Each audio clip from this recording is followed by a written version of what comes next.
ক্যালকুলাসের অ আ ক খ ভগর ভগর একের দ্বিতীয় অংশ অর্থাৎ লেকচার 1 এর দ্বিতীয় অংশটাতে আমি সবাইকে স্বাগতম জানাচ্ছি। আমি বলে রাখি এটা আসলে দ্বিতীয় অংশ। প্রথম অংশটাতে আমি ঢাল ব্যাপারটা কি সেটা বুঝিয়েছি, সেটার লিঙ্ক এখানে পাওয়া যাবে। এবং আমি স্পষ্টভাবে বলে রাখতে চাই, আপনি যদি ঢাল অন্তর থেকে না বোঝেন তাহলে এই ভিডিওটা দেখবেন না। এই ভিডিওটা খুবই মজার। এই ভিডিওতে আমি বোঝাবো গ্রাফ দেখেই কিভাবে ডিফারেন্সিয়েট করার পরে কেমন গ্রাফ হবে সেটা বুঝে ফেলা যায়। আমি আগের পর্বটা আসলে শেষ করেছিলাম এই জায়গাটাতে।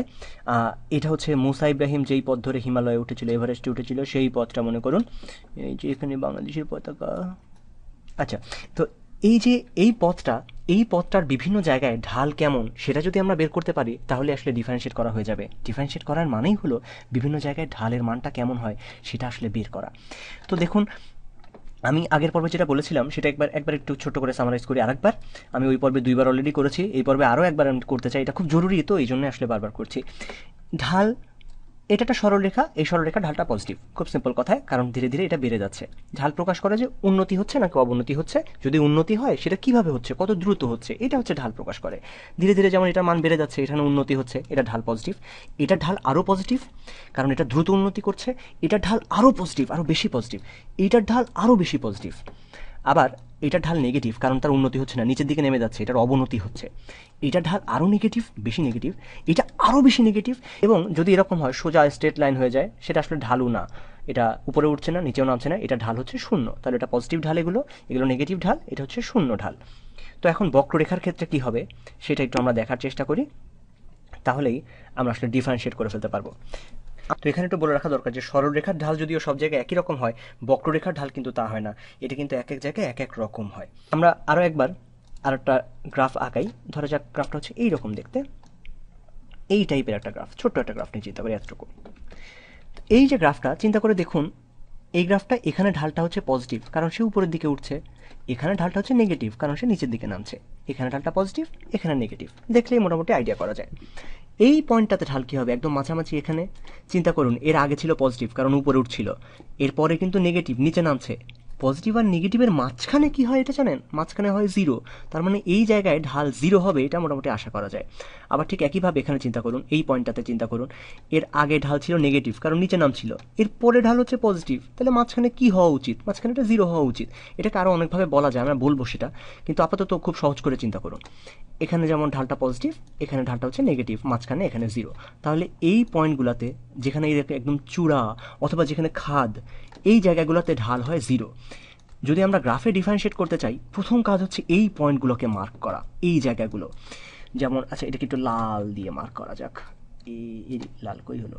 তাহলে এই পয়েন্টটাতে, এই পয়েন্টটাতে, এই পয়েন্টটাতে, এই জায়গাগুলোতে ঢাল হচ্ছে শূন্য। আচ্ছা, তো আমরা এই নিচে যেটা গ্রাফটা দেখতে পাচ্ছি, নিচে যে জায়গাটা আমি রেখেছি, এটা আসলে ঢালের জন্য। বিভিন্ন পয়েন্টে ঢাল কীরকম সেটার জন্য রেখেছি।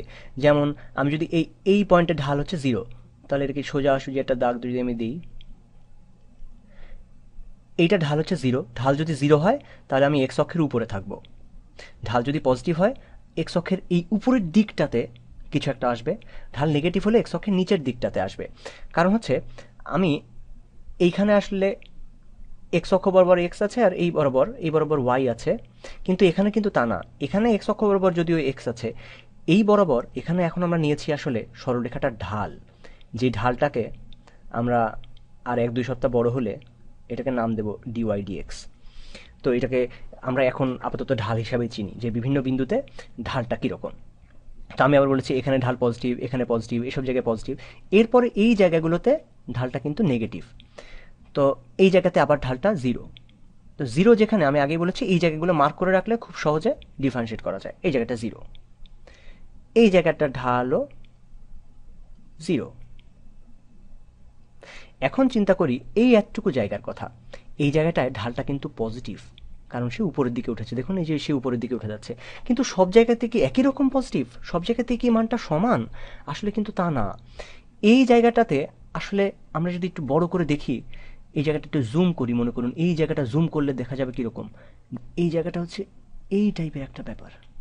তাহলে তার এই জায়গায় তো জিরো ছিল, এই যে এই পয়েন্টটা হচ্ছে এই পয়েন্টটা, আমি একটু বড় করে গেছি এই পাশে। এরপরে এখানে কিন্তু ঢালের মানটা বেশি না, দেখুন এরকম নিচু হয়ে থাকলে কিন্তু ঢালের মান কম, আস্তে আস্তে উপরের দিকে ওঠা মানে ঢালের মানটা বেড়ে যাওয়া। চিন্তা করুন যে এখানে ঢালের মান কম, আস্তে আস্তে আস্তে আস্তে আস্তে আস্তে ঢালের মান কিন্তু বাড়ছে।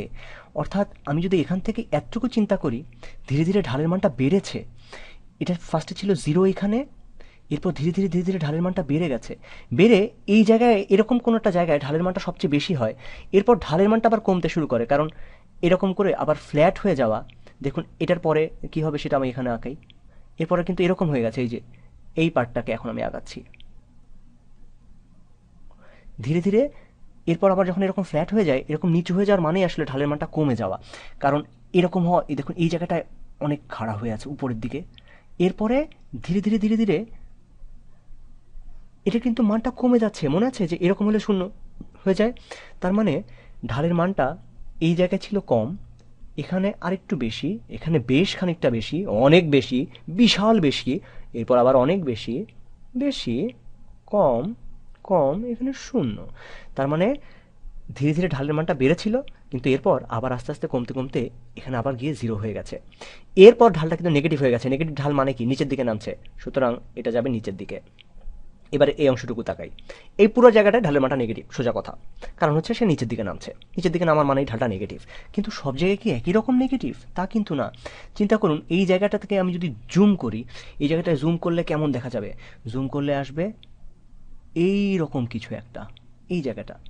তার মানে এই জায়গায় দেখুন এটা ঢালটা নেগেটিভ ঠিক আছে, কিন্তু তার মানটা খুব বেশি না, মানে কম নেগেটিভ। এরপর ধীরে ধীরে আরও বেশি নেগেটিভ, মানে এটা খারাপ, এটা আরও খারাপ, এটা অনেক খারাপ, এটা আরও খারাপ, খারাপ, কম খারাপ, আবার শূন্য। তার মানে দেখুন এটার মানটা যত নেগেটিভ, এটার মানটা তার চেয়ে বেশি নেগেটিভ। এখানে ঢালের মান আরও বেশি নেগেটিভ, এখানে একটু কম নেগেটিভ, কম নেগেটিভ, এখানে জিরো।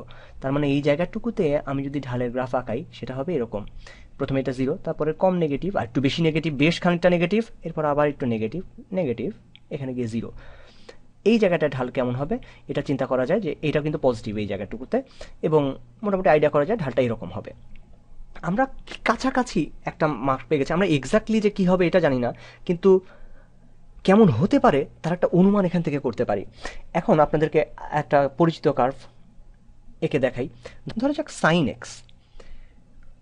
আপনারা যারা সাইন এক্স সম্পর্কে জানেন, সাইনের গ্রাফটা হয় এরকম, ধীরে ধীরে সাইনের মানটা এরকম বাড়ে, এটা হচ্ছে সাইনের গ্রাফ। সাইনকে ডিফারেন্সিয়েট করলে কি হয় আপনারা যদি জানেনও ভুলে যান, আমরা ছবিতে ছবিতে ডিফারেন্সিয়েট করে দেখতে চাই যে কি হয়। আমি আগে বলেছিলাম যে ডিফারেন্সিয়েট করার সময় যেই বিন্দুগুলো আগে থেকে দেখা দরকার সেটা হচ্ছে এই চূড়া এবং খাদ, এই বিন্দুগুলো আগে থেকে দেখে রাখলে আসলে ভালো। এই বিন্দুগুলোতে সবসময় ঢাল জিরো হয়, কারণ হচ্ছে আগে ছিল পজিটিভ এরপর নেগেটিভ, আর এখানে আগে নেগেটিভ পরে পজিটিভ, এই বিন্দুগুলোতে ঢাল হচ্ছে জিরো। তাহলে জিরো ঢালটা আগে মার্ক করে ফেলি।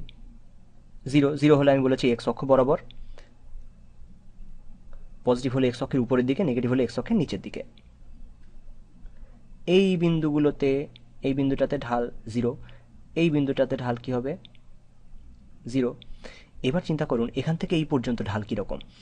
এখান থেকে এই পর্যন্ত যখন আমরা চিন্তা করছি এটা কিন্তু ঢাল নেগেটিভ, সোজা কথা নিচের দিকে হবে। প্রথম কথা হচ্ছে নিচের দিকে, কিন্তু নিচের দিকে কেমন হবে চিন্তা করুন যে এই জায়গায় ঢালটা জিরো ছিল, এরপর জিরো থেকে, আচ্ছা আমি অন্য একটা রং নিই, আমি ধরো যাক লাল রং নিয়ে একটু চিন্তা করি। আচ্ছা এই জায়গাটায় ঢালটা হচ্ছে জিরো, এরপর ধীরে ধীরে নেগেটিভ হয়েছে ঠিকই, কিন্তু নেগেটিভটার মান কম, এরপর আরও বেশি নেগেটিভ, এটা আরও নেগেটিভ, অনেক নেগেটিভ, বেশ খানিকটা নেগেটিভ, এখানে বিশাল নেগেটিভ, এরপর আবার বেশ নেগেটিভ, অল্প নেগেটিভ, কম নেগেটিভ, নেগেটিভ নাই, এটা জিরো। তার মানে জিনিসটা কেমন হবে? নেগেটিভ, অল্প নেগেটিভ, বেশ খানিকটা নেগেটিভ, অনেক নেগেটিভ, বিশাল নেগেটিভ, এরপর নেগেটিভের মান আবার কমতে কমতে কমতে কমতে এখানে জিরো। এরপর এইখান থেকে এই পর্যন্ত ঢালটা কিন্তু পজিটিভ, কারণ সে উপরের দিকে উঠছে, উপরের দিকে ওঠা মানেই ঢাল পজিটিভ, তার উন্নতি হচ্ছে। তাহলে এই জায়গাগুলোতে ঢাল এখানে বাড়তে বাড়তে এখানে গিয়ে ম্যাক্সিমাম হবে আসলে, এরপর আস্তে আস্তে আবার ঢালের মানটা কমবে, কিন্তু পজিটিভই আছে কারণ সে বাড়ছে মানটা। এবং আমরা যদি মোটামুটি আঁকাই, যেটা পাওয়া যাবে আসলে এটাই হচ্ছে কজ এক্সের গ্রাফ। এখান থেকে আইডিয়া করা যায় যে হ্যাঁ সাইন এক্সকে ডিফারেন্সিয়েট করলে আসলে কজ এক্স পাওয়া যায়। এই যে আইডিয়াটা আমরা শিখলাম, এইটা জানলেই আমরা গুরুমান এবং লঘুমান বের করার যে রুলটা, এটা খুব ক্লিয়ারলি একদম অন্তর থেকে অনুভব করতে পারবো। এটা খুবই মজার, এটা আমরা শিখব কয়েকদিন পরে।